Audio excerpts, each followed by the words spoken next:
Hey gang, Joyce with Skipping Calves Farms here. Let me put you on pause for a second. Here we go. There's my 3-prong grub hoe. And what you're looking at is a trench that was dug out of packed clay and gravel. If I had tried to do that with a shovel or just about any other tool, it would have taken forever. Just a little bit of background. I guess about 6 months ago, maybe a year ago, last spring, the folks that originally developed this land did not do a very good job when they built this road. And the drainage that they put in, they basically just piled up a bunch of rock and didn't really worry about how it really drained. And because of my background in geology, I can kind of appreciate water features in rock and soil and things like that. So anyway, what ended up happening, we had a rain event and we had sheet flow that came across this road and flowed down here, and I had you can see where you see all the sand right along the line of the road. You don't see that up there. It's all grass right to the edge of the asphalt. Well, over here you see gravel and sand, and that's because when they built this driveway, they didn't have a landing spot and have it go up like this. So all that's there washes out, and you can see how it's obliterated the line here. I'm standing on the asphalt. You can see the white line right here. You can't see it going across the driveway because it's all hidden till it gets back up over on the other side. So everything kind of shifts down. It slides down. Water's called the universal lubricant for a reason. Anyway, so it created some challenges with a humongo amount of water that came across the property, across the road to my property. And as you can see, that gravel starts right about there and continues all the way down to about a direct line with that oak tree. And it's just a slight grade downhill that way. So my driveway is just slightly up elevation, maybe 6 or 9 inches, just enough, probably a 1 or 2% slope, not much, but just enough so it only drains the water where you see the crest of the road right there. From there to there is all that drains onto my driveway. And so but this goes back into a large property, and a lot of water comes off here, and we got a lot of clay in our soil, and water does not percolate through clay. It runs over the top of it. It sheet flows over the top of it. So that's why I'm up here this afternoon. We had a couple of thunderstorms that came close by, but they're not actually supposed to hit us until tomorrow and or tonight. So said a quick prayer, and I came out here and I grabbed what I call my 3-tine grub hoe and just started digging away.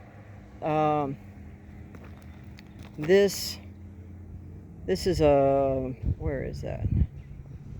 This is a water meter that's been bumped over, and this was sticking way out like this, and this had built up, so it was a high spot. So last year I had dug this trench, and I had lined all of those rocks on the insides so it wouldn't erode the road, the driveway. And so today I just dug back on, and I apologize gang, it's hard for me to see the screen. So I dug this back, it was sticking way out, and I dug this all back and pushed it all back and smoothed it all out. And so we've got a nice downward slope, pretty linear till we get to about here. And then it's a little bit deeper here than it is here, and I may dig that out a little bit more, but I may not, because this point here still appears to be lower than that point there, so we should be okay. As far as dealing with a huge amount of water that comes over, you can see we've got a pretty good berm that we built up, and then the county came in and dug it out once after it filled in, and they've got that berm right here.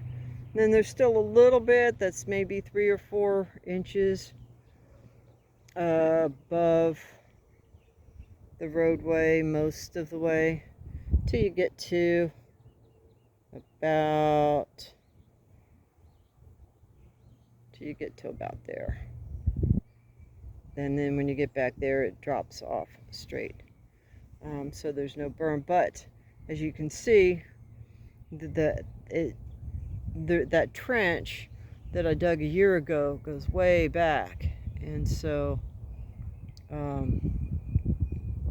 as long as there's enough room for the flow to keep flowing here and then stop down there and let the sediment drop down there instead of having the sediment drop right here, we should be in pretty good shape.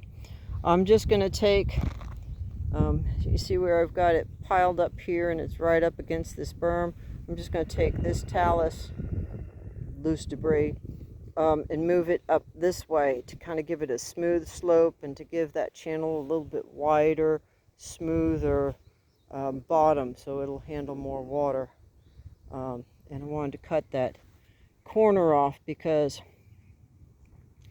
the inside corner, the inside edge of any corner is the highest velocity flow of water. Water slows down on the outside of a corner.